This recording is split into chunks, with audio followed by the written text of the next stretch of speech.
My God, his acting is better than ever.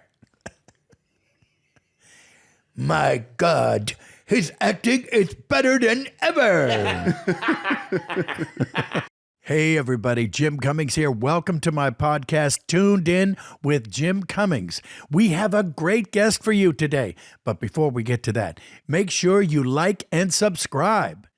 Our podcast has partnered with the largest Comic-Con in North America, Fan Expo, the Juggernaut. We're touring all over North America live, so get your tickets and come be a part of the live audience. It'll be fun. Go to fanexpohq.com for the tickets. We'll see you in a city near you, or a little bit away, but you can drive. And with all that said and done, sit back and enjoy today's episode. And as always, thanks for tuning in to Toon'd In with Jim Cummings. Welcome back, everybody, to another episode of Toon'd In with Jim Cummings. I am producer Chris, joined as always by the legend himself, Mr. Jim Cummings. How are you doing today, sir? Oh, it's another day in paradise, and such a show we have for you already. Absolutely. We're going to introduce our guest in just a second, but I want to make sure. We just came from Calgary Expo. Yes, we did. We did a live show with Erica Durance that went splendid. How cool, like every show that we've done live has gotten bigger and bigger and bigger. So if you want to check it out, I got some dates for you coming up here. The next one is in Philadelphia, May 29th to the 31st, Chicago, August 14th to the 16th, Toronto, August 27th to the 30th, Dallas, September 11th to the 13th, and San Francisco, November 27th to the 29th. And there's going to be more dates added as well. We did one in Vancouver that was originally not on the list. So there's still fan expos to be added. And it's a great time. I mean, you get to see the recording live. It's kind of like a panel at these fan expos that we do, but it's more tuned in, you know? Wow. Nice. I get it. I hope you picked up on that reference, folks. And today we have a great guest for you. You know him as Cosmo. You know him as over 400 voices. Over 400 voices. It's insane. None other than Daran Norris. Thank you so much for being here. Oh, I'll let the applause die down. Thank you. It's a pleasure to be here. My pleasure indeed. Yes. Yes. May I, right off the bat, truly, without a doubt, you're one of those guys, and I know what I'm talking about, damn it, but you're one of those guys, you could probably say, ouch, or ooh, or this or that, and everybody go, oh, well, that's Daran. Oh. I mean, see? That's high praise. Yeah, that's high praise. I can't even take credit for it. Well, right? Wow. This is the voice I have. This is the voice I got. Very unique voice. So. Oh, God, you've done it again. You crazy son of a gun, you. Well, your parents are in there somewhere. They are, both of them, yes. Yeah. Speaking of parents, do you have some? No, I mean... Actual parents, yes. No. My mother is still with us. Yeah. God bless. Yeah. Were they in show business? Not at all. I gotcha. Yeah. So we don't really know where this desire came from. Yeah, you too, huh? Yeah, but it's the only desire I really ever had as a kid. You too? Yeah, I was a TV junkie, latchkey kid, and in the 1970s, I would plop my butt down on that couch with whatever food there was and watch and watch and watch.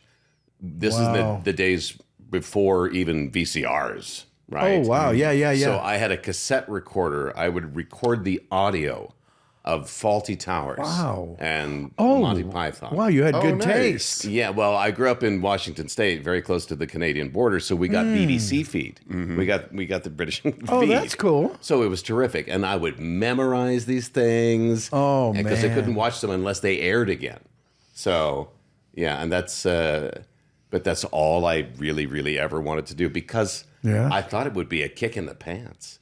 I thought it would just be so much fun if you got to do that for a living. Yeah, depends on which end of the pants which you get pants, yes. And kicked in, which area you got to easy. Wow. Be specific, Daran. Come on now. Yeah. Man. And it has been an absolute joy. Yeah. That's cool because it's nice. I've always thought that when you have a vision or a target to aim at, the sooner you know what you're going to do in your life, the better. It's a huge advantage. Yeah, it gives you a longer run-up time. Okay, I'm stuck at this. Oh, I'm not too good at this. Wait, what was I going to do? Oh, yeah, that. Then you go back, and then you're on target, and and then the two of us get to hang out. Yeah, and hopefully you get the opportunities, and I've certainly had those. Yeah, you have.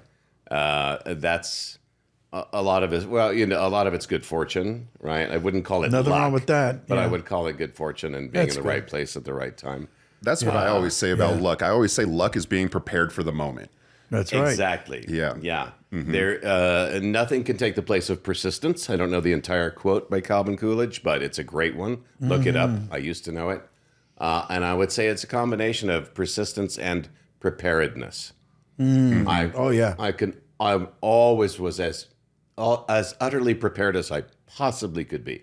Yeah, that's great. Yeah, I had a general audition when they used to do general auditions. Right. Way back in the day. Was this Hanna-Barbera or where? No, it was Marvel actually at the or- agency I was with at the time. Oh. And there were, I believe, 3 specifically animation casting directors that came in. Donna Grillo was one. Yes. Who cast a show called Fairly OddParents originally. I've heard of that show. Yeah, rings a bell. Yeah, cartoon, a 7-minute one-off cartoon. Yeah. Yes. That has become a little bit more than that at this point. No and kidding. Colette Sunderman. And I brought pages of dialogue that I had written or transcribed with all the different characters really? and things that I might possibly need.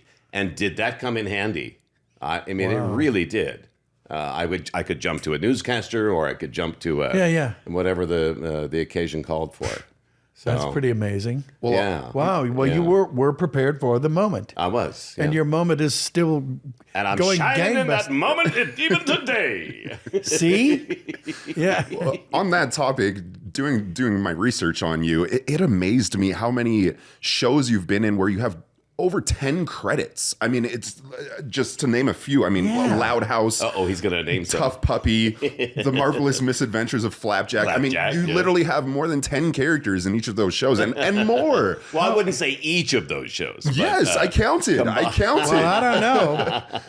Damn near. Oh, Yes. I don't know. I guess if you really, even some of the little small, Yeah. But I want to ask you, how do you roles. differentiate that many voices on one show? Like, how do you make it sound different? That's incredible to me. Oh boy. Ditto.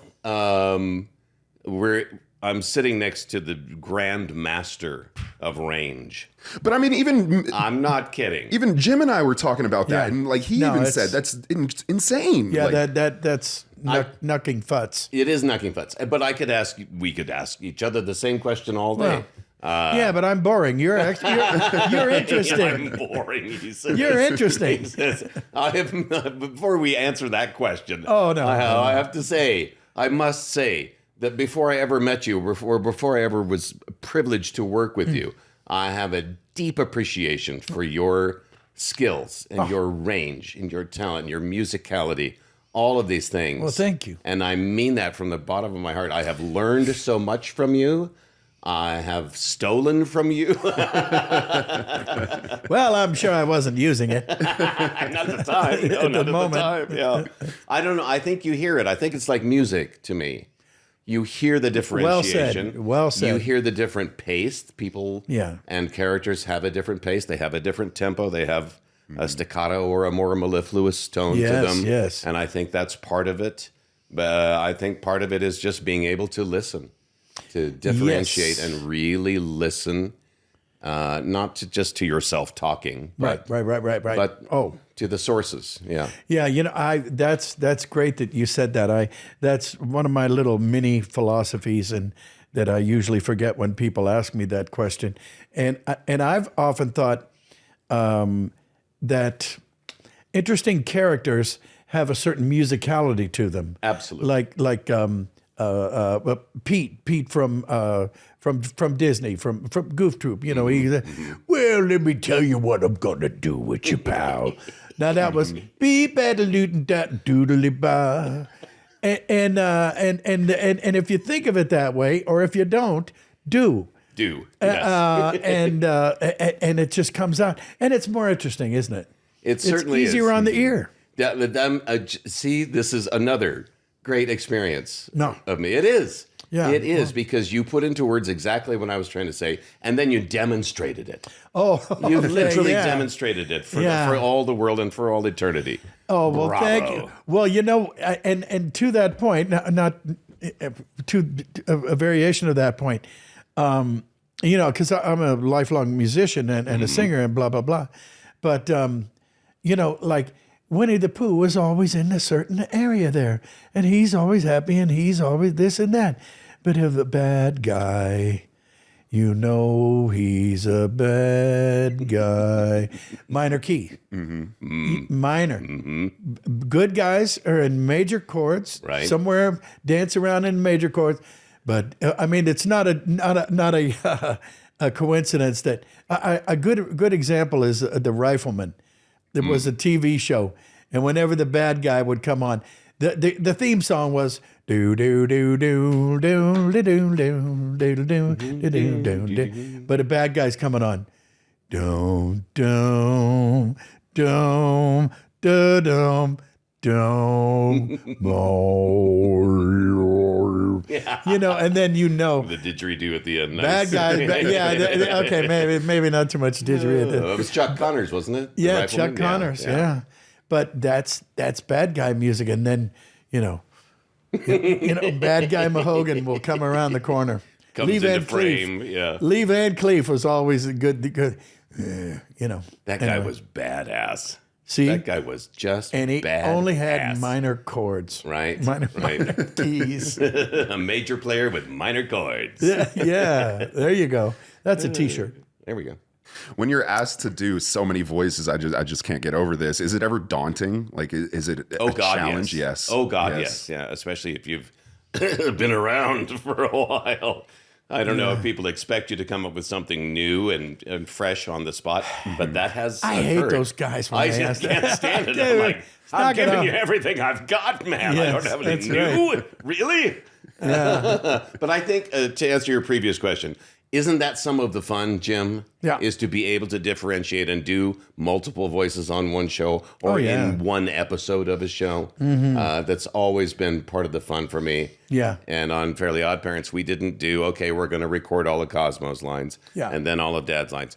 We did everything in order, page did by you? page. Everybody did the same. I was going to ask you that. Is that beneficial to you? Are you? I loved you it. okay with it? Yeah. Yeah, I loved it. I think it's a good challenge. But again, I think you're more aware of the timing. Yeah. The comedic timing, certainly. And sometimes you just have to stop and suck wind, right? Yeah, yeah. Just to get ready for that. That's right. Whatever that next speech might Absolutely. be. But that's what editing is for. That's right. That's right. But I always thought it was more fun that way, more challenging that way. And I've been to table reads of other shows where I have been literally blown away by the back and forth and back and forth and back and forth. Oh, Character. Yeah. It helps to be. There's a joke about schizophrenia in there somewhere, but yes, that's good. And you have singular personality disorder. Yes. That's so true. Did you always, as a kid, I hope I didn't ask you this, know that you were going to grow up? You know what I'm going to do? This. I wouldn't say I knew. Because honestly, maybe I wasn't even bright enough to understand watching Bugs Bunny that someone was providing the voices for that. Okay. So I didn't really realize that was a thing until I got a whole lot older. I just knew that I wanted to do something with TV. I wanted to be a performer. I wanted to be... Not a cameraman. No, not a cameraman. I wanted to be either the guy in front of the camera, either singing or whatever it could be that I had a chance to do. And the first love was always comedy, and so, I did a lot of theater as a Did you ever do youngster. Stand-up? No, I did someone else. I did other people's stand-up material once, and it was great. And I knew I couldn't replicate that with my own material, so I never did it again. No kidding. I think it was a high school talent show. Yeah. Oh, wow.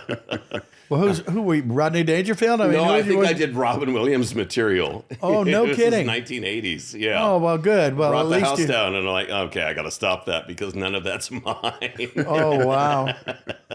That's good. It was fun. It was fun. Yeah. Wow. If it works. I was watching you on Butch Hartman's podcast the other day, and I want to read something that he said. He said that you basically saved Fairly OddParents with your voices. Wow. Yes. I'll buy that. Yes. Well, What do you say? do you think about that? Podcast with your voices? I'm trying my best, Jim. Okay, I feel better our best now. to save Jim's podcast. Yes. Send your money in now, people. Now. What a thing for him to say. You know what? Butch is not just a great illustrator or artist.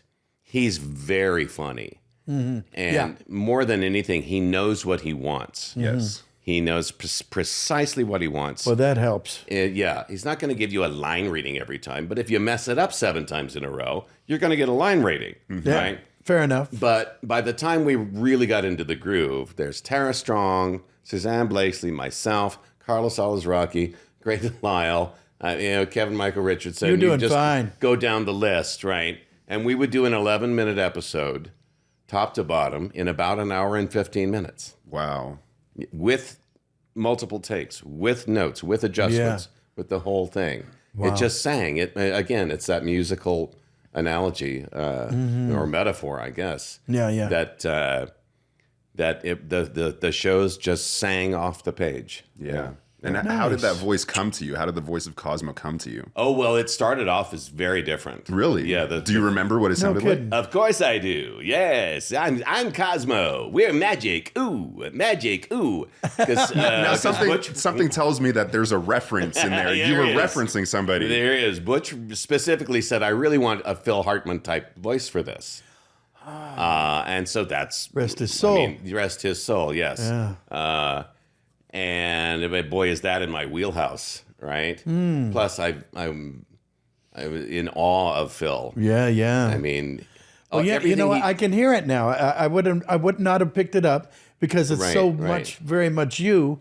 But I get the background, the echo. Yeah. It's the timbre. I think our natural speaking voices were very similar timbre. Yeah. Because he would do these impressions, and I would go, I think I can do those same impressions. Not as well, perhaps. Yeah. Because I'm not really an impressionist, right? Yeah. But it started off that. Yeah, he was this hip, slick, and cool sort of used car salesman. Ooh, that's the first time the baby ever sat on the sitter. He was cracking jokes and wise ass, really. Yeah. And then by the time they got the big pickup for the first season, wisely, they changed the parameters of that character to say, okay, we're going to young him up and kind of dumb him down so that he's more childlike, not childish, but more childlike. And that was a gold mine to have him not be the wise, cracking, know-it-all. That was a brilliant move, yeah. Well, and therefore good. the voice just got higher and higher and higher. And I was just about to say he's in a very higher pitch than your speaking voice. So much. I'm like, I don't even want to blow these. Yeah. I can't do it quietly. I can't. But you don't have to. I can't. Yeah. You don't that have makes to. sense. These I microphones understand you completely. can't blow out. You can't. Oh, good. Yeah. Real good to know. God, that's so wonderful. silly, right? Yeah. That's so good. Just so silly and so much fun. Yeah. But you know what? Even throughout that, I have that kernel of Phil is still in there. Yeah. Right? That kernel of timing and joy is still in there because I just adored that man. Yeah. He committed to every bit he ever did on Saturday Night Live. Yeah. He was fully committed, like Will Ferrell is committed, and like so many of these other people, Tina Fey. I mean, they just commit 100% to it, no matter how great it is or how mediocre it is. Yeah. And that's to be admired. Yeah. I worked with him on one thing many moons ago. Buster and, Dexter? No. Anyway, but it was, we were mice. I was the fat one. He was the funny one. He was the one with the talent. I was the guy standing next to him. The sidekick, yeah. Yeah, so yeah, I hear you. Jim, what is your most workshopped character voice? Most workshopped? Yeah, because I feel like every time we talk about a voice, you're kind of just like, it just came to me and they went with that. Yeah, I gosh, I'm not talented enough to answer that. I think, well, probably Bonkers. Bonkers the Bobcat. And it was, the thing is, it came out maybe a year after Roger Rabbit, and that one exploded, obviously. So they think, well, you know what we need? We need to get one of these kind of critters on TV, and we'll mine that gold, you know. Right. And so this was the biggest audition. This is the only audition that I ever got paid to do, because exactly. That's the face I made. Yeah. Because you first audition, you're doing it in the agency. You got a call back? Oh, okay. So, good. You do it again? Okay. Do this, do that. Okay, good. Tweak it. And that would probably be in the agency. And then the third one will probably be at the network that's putting it on. Yeah. And then the fourth one doesn't exist, but if it does, you get paid. So and this is for Bonkers. And so I went back for the fourth one, and I'm not going to remember the name of it. Oh, it was on Chandler in North Hollywood, the studio. It's not there anymore. Yeah. But, and then the fifth one. No. Yeah. It was me and Matt Fleischer. Max Headroom. Yes, Matt Frewer. Matt Frewer. Yeah, that's right. Matt Frewer. Yeah. And some guy named Jim Carrey. Oh, really? Yeah. I kicked his ass. No, I kind of did. But there's another universe. There's another universe out there where Jim Carrey is Bonkers and you are the Mask. Yeah. That was the Mask. Yeah. I understand he's done just fine since then. He's done okay. He's done okay. He's done all right. It's not like we're worried about him. But on the other hand, did I mention I kicked his anyway? But it was one of my favorite things, because he was doing Saturday Night. No. In Living Color. In Living Color. Yeah. In Living Color. And I just couldn't. I was flabbergasted. You know, and a quick side note: when he was doing Fire Marshal Bill, he wasn't wearing makeup. He did that with his face. Yeah. Isn't that crazy? Yeah. Talk about what Forget about it. Committed. Absolutely committed to the bit, to the character, to the thing. And then, you know, Matt went in, or actually Jim went in. He was first. Big shock. And he comes out, and Matt Frewer and I were sitting there, you know, like this. And he comes out, and he has a briefcase, and he goes, "Gentlemen, you may leave." And I thought, wow, okay. And we stuck around anyway. Right, you stuck around. But what a great story. I hadn't thought of that in years. Yeah. You can all go home now. Yes. You see, I've been in there. They have me on tape. You don't need to stay. Yeah. That's great. Yeah, so that's my story, and I'm sticking to it.